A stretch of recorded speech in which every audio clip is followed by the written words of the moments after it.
NDTV के platform पर आज रक्षा मंत्री की स्पीच बहुत ही लेयर्ड है। जो आत्मविश्वास और फ्यूचर का खाका इसमें से निकल के आता है, उसके बारे में ये कहना गलत नहीं होगा कि ये डिफेंस समिट कम है और ऑफेंस समिट ज़्यादा है। बिल्कुल।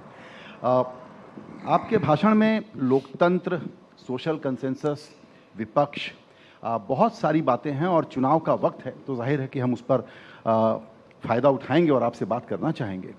लेकिन मेरा पहला सवाल इस बात से जुड़ा हुआ है कि रक्षा उत्पादन के मामले में भारत की जो अब एम्बिशियस प्लानिंग है, वो मौका इसलिए भी अच्छा है कि चीन का बाकी माल तो सस्ता खरीदने में लोगों की रुचि रहती है, लेकिन रक्षा सामग्री चीन से कोई नहीं खरीदेगा।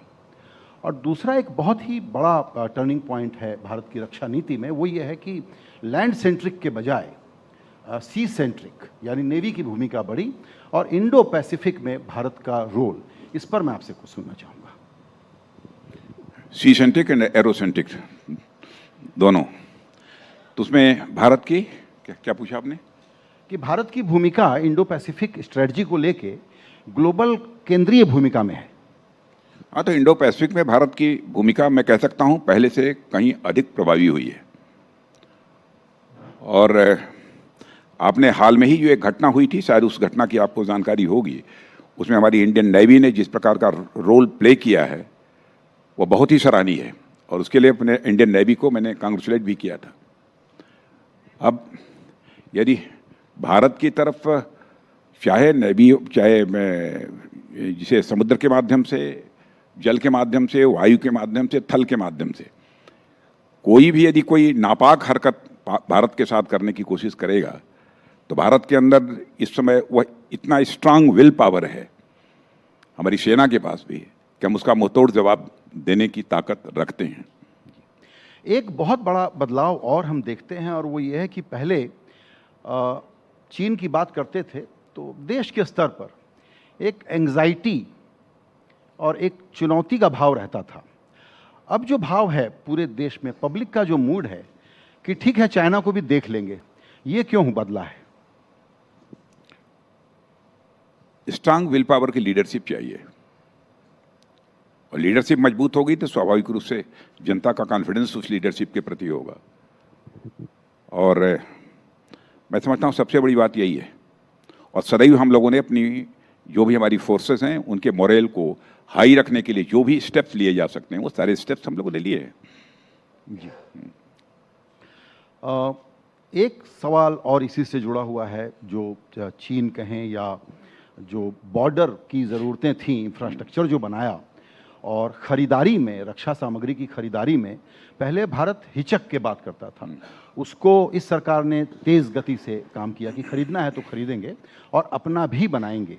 इस परिवर्तन के पीछे भी एक ये थॉट रहा होगा कि किस तरीके से भारत को मजबूत बना। देखिए, किसी देश के, हमारे पड़ोसी देश के साथ अथवा किसी देश के साथ वार की संभावना हो अथवा न हो, बराबर हमारे फोर्स के लोग भी यहाँ कुछ बैठे होंगे, आप उनसे भी जानकारी हासिल कर सकते हैं, हमारे तीनों सर्विसेज के चीफ से भी पूछ सकते हैं। बराबर मैंने यह कहा कि हर समय वार के लिए हमको तैयार रहना चाहिए, हर समय, चाहे बिल्कुल शांति का काल क्यों न हो, लेकिन हमारी तैयारी बराबर होनी चाहिए।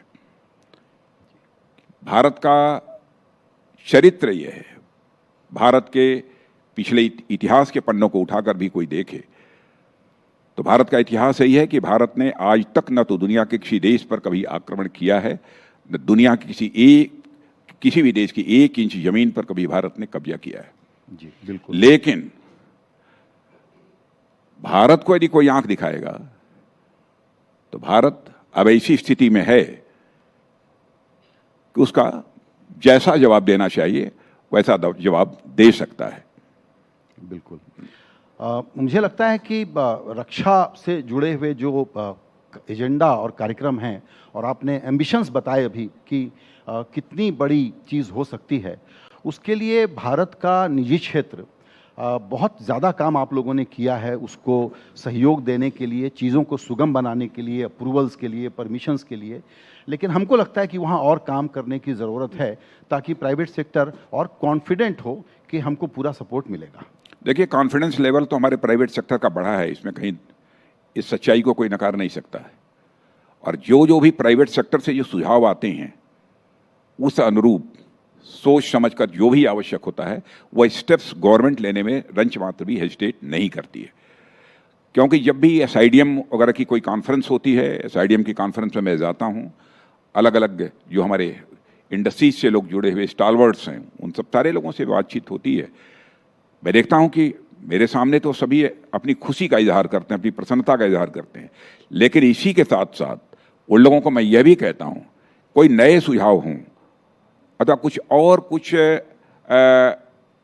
ऐसे ताकि आप अपनी इंडस्ट्रीज को प्रमोट कर सकते हैं या जो कुछ भी रिक्वायरमेंट्स भारत की हैं उसको पूरी कर सकते हैं, भारत का आप एक्सपोर्ट बढ़ा सकते हैं, उसके लिए और यदि कुछ रिक्वायरमेंट्स हों तो मैं आप सभी का सुझाव यदि प्राप्त होगा तो उसका मैं स्वागत करूंगा। बिल्कुल। अब आपकी इजाज़त हो और चुनाव के पहले आपसे बात करने का मौका मिला है। आमतौर पर आप की नोट एड्रेस के बाद इंटरव्यू देते नहीं हैं, लेकिन एनडीटीवी के लिए आपने समय थोड़ा और निकाल लिया है, आपका बहुत शुक्रिया। तो मेरा पहला सवाल ये होगा कि रक्षा मंत्री के नाते बड़ा ज़रूरी है कि आपका निशाना अचूक बैठना चाहिए। तो मैं 4 नंबर आपके सामने रखता हूँ, उसमें से एक चुनिएगा आप। 273, 304, 370 या 400?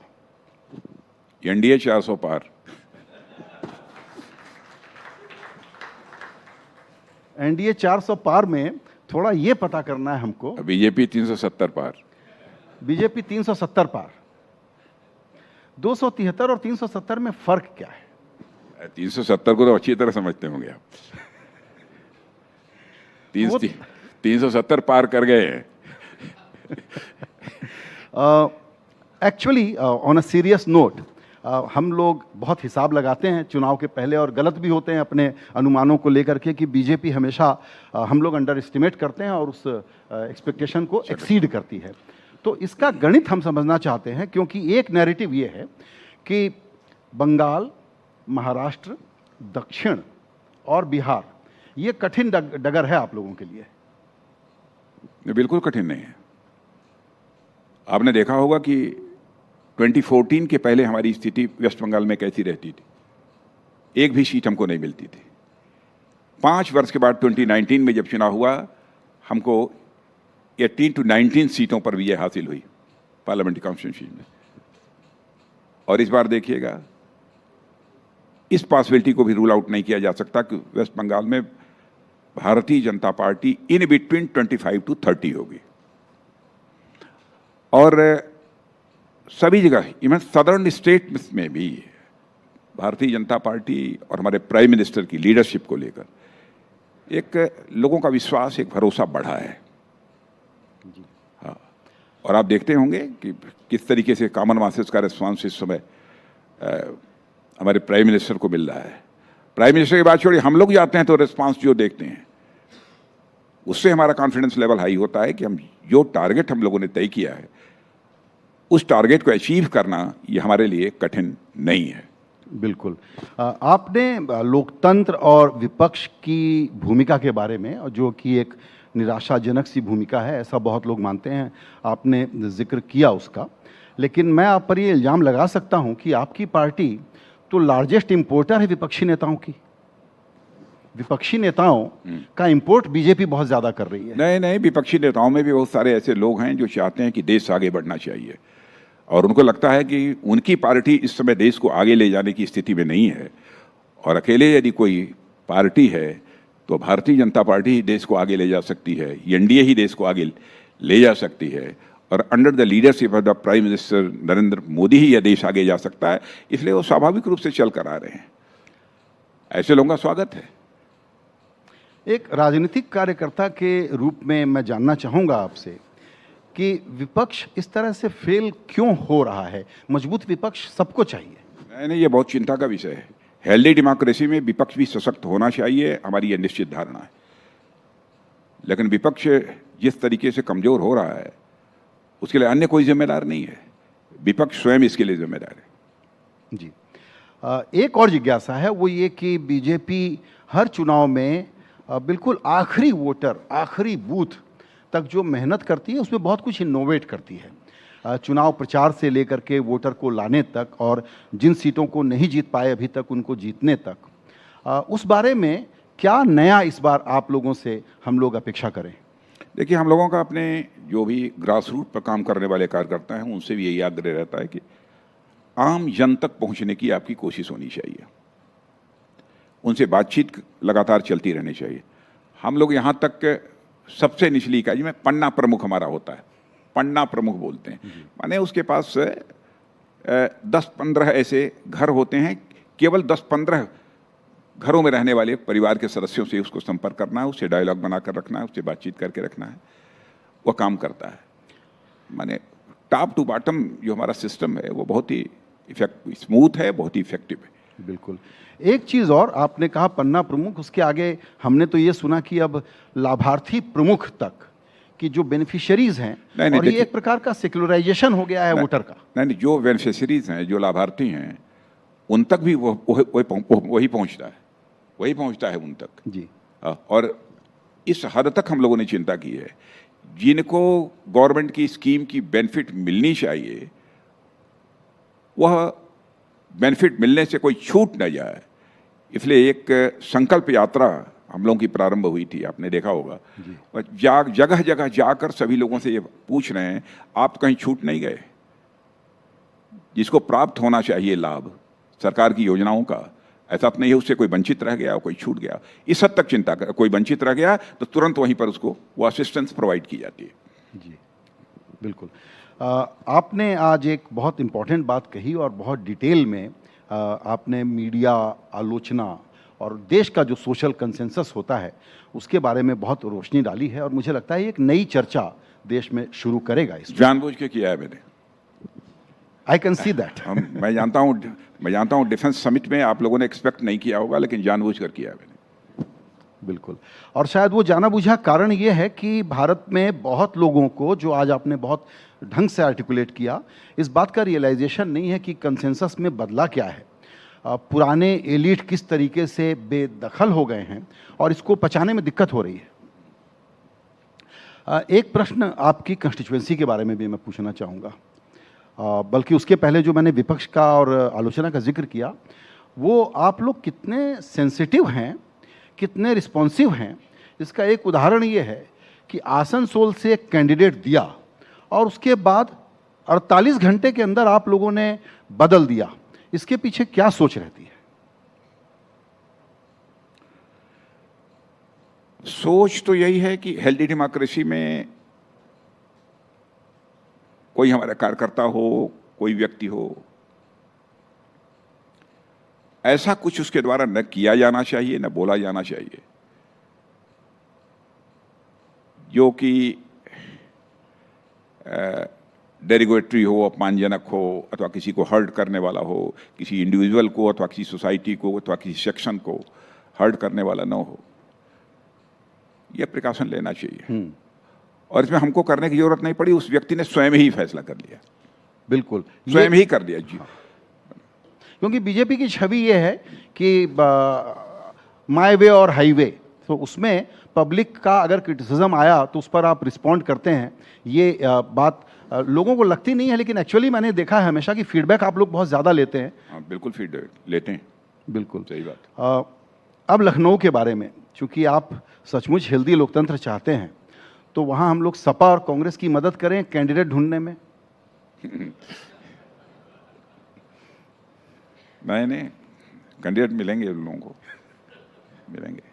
और आपका वहाँ का जो रिकॉर्ड रहा है वो है 54% वोट शेयर था आपका 14 में, 57% था 19 में, 24 का 60% मैं टारगेट दे दूं आपको। टारगेट क्या, तो जनता के हाथों में फैसला है। मैं कोई बहुत धरती पर ही रहकर बराबर कोई काम करता हूँ और सोचता हूँ, जो जनता को मंजूर होगा वो। एज कैंपेनर आपको पूरे देश में घूमना है, तो लखनऊ में भी आप समय देंगे या जरूरत नहीं है? अभी तक 2009 से लेकर अपनी पार्लियामेंट्री कॉन्स्टिट्यूंसी में इलेक्शन के दौरान जितना समय देना चाहिए मैं कभी नहीं दे पाया। मैं कभी अपनी पार्लियामेंट्री कॉन्स्टिट्यूंसी में इलेक्शन पीरियड में 2 दिन रह पाता हूँ, या कभी कंट्री के किसी पार्ट से कोई कैंपेन करने के बाद रात को लौटा तो एक कोई पब्लिक मीटिंग वगैरह एड्रेस कर लिया है। मैं अपने को बहुत सौभाग्यशाली मानता हूँ कि जिस संसदीय क्षेत्र से मैं लड़ता हूँ, जनता का मुझे बहुत प्यार मिलता है, बहुत प्यार मिलता है। जी बिल्कुल। एक आखिरी सवाल और आपसे पूछना चाहूँगा मैं, वो ये कि दक्षिण भारत को लेकर के प्रधानमंत्री मोदी से लेकर के बाकी सारे नेताओं की जो सक्रियता है वो कमाल की है। पहले हम लोग जिस ज़ुबान में बात करते थे वो था कि साउथ वर्सेस नॉर्थ या साउथ एंड नॉर्थ। अब ये साउथ और नॉर्थ का एक अजीब सा इंटीग्रेशन प्लान मैं देख रहा हूँ बीजेपी की तरफ से, थोड़ा इसके बारे में अगर आप बताएं तो। देखिए, बहुत सारी पॉलिटिकल पार्टी नॉर्थ और साउथ डिवाइड की बात पहले भी करती रही हैं, लेकिन मैं समझता हूं कि अब यह डिवाइड की बात बोलने की हिम्मत कोई नहीं कर पाएगा। और मैंने ऐसा महसूस किया था पहले साउथ में कुछ लोगों के दिमाग में ये बातें कुछ बैठी भी रहती थी कि है ऐसा कुछ, लेकिन हमारे प्राइम मिनिस्टर की, मोदी जी की जिस प्रकार की अप्रोच रही है, काम करने का जो उनका तौर तरीका है, तो यह डिवाइड की जो फीलिंग वह रहती थी वो लगभग क्या मैं पूरी तरह से अब समाप्त हो चुकी है। हमारे प्राइम मिनिस्टर के प्रति, हमारी पार्टी के प्रति अब साउथ में बड़ी तेजी के साथ लोगों की रुझान बढ़ी है। और ज़्यादा मेहनत हो रही है उन दो स्टेट्स में जहां आप लोगों के लिए बहुत बड़ा कठिन रास्ता है, वो है तमिलनाडु और केरल। नहीं, मेहनत तो हम लोग सभी जगह करते हैं, चाहे वहाँ एक भी सीट आती हो या ना आती हो, वहाँ भी मेहनत करते हैं। यहाँ 100% रिजल्ट हासिल होता है, वहाँ भी मेहनत करते हैं। बिल्कुल। और दूसरा ये है कि अलायंसेस इतने आपके पास हैं, इतने सारे अलाइज हैं, उसके बाद भी आप लोग रुक नहीं रहे हैं। अब पहले नीतीश, फिर नवीन बाबू, और हमको लगता है फिर दक्षिण से भी कुछ ले आएंगे। कितना ग्रैंड से कितना ग्रैंड अलायंस चाहिए? नंबर ऑफ एलाइज उसी के साथ बढ़ेंगे जो जिसका दिल बड़ा होगा। छोटे दिल के पास इतने लोग नहीं जा सकते। तो विपक्ष में बचेगा क्या, और कांग्रेस का सीट टारगेट क्या रखा जाए? कांग्रेस का भी एक सीट टारगेट तय कर लें। नहीं, तो उनको तय करना है। ये तो विपक्षी तय करेगा उनको कितना हासिल करना है। हम तो बिल्कुल एक अपनी पॉजिटिव अप्रोच हमारी रहती है, नंबर ऑफ सीट्स हमारी अधिक से अधिक बढ़ सके। जी बिल्कुल। अधिक से अधिक हम जनता का विश्वास हासिल कर सके। अपना प्रयत्न तो यही रहता है। बिल्कुल। मतलब हम लोगों को डर ये है कि आप लोग कहते थे कांग्रेस मुक्त भारत, लेकिन आप लोग करीब करीब विपक्ष मुक्त भारत बनाने पर लगे हुए हैं। नहीं, हम लोगों ने कहा कभी नहीं। हम चाहते हैं विपक्ष रहे। जी ये तो उन लोगों की जिम्मेदारी है। बिल्कुल। वो कैसे रहते हैं। हमको 100% सीटें मिल जाएं, तब भी हम इस बात की बराबर चिंता करें कि भारत की जो हेल्दी डेमोक्रेसी है उस पर किसी भी सूरत में कोई क्वेश्चन मार्क न लगने पाए। यही हमारी कोशिश होगी। बिल्कुल। आपने आज इस बातचीत के लिए अलग से समय दिया, हमको बहुत धन्यवाद आपका। बहुत बहुत थैंक यू। बहुत धन्यवाद।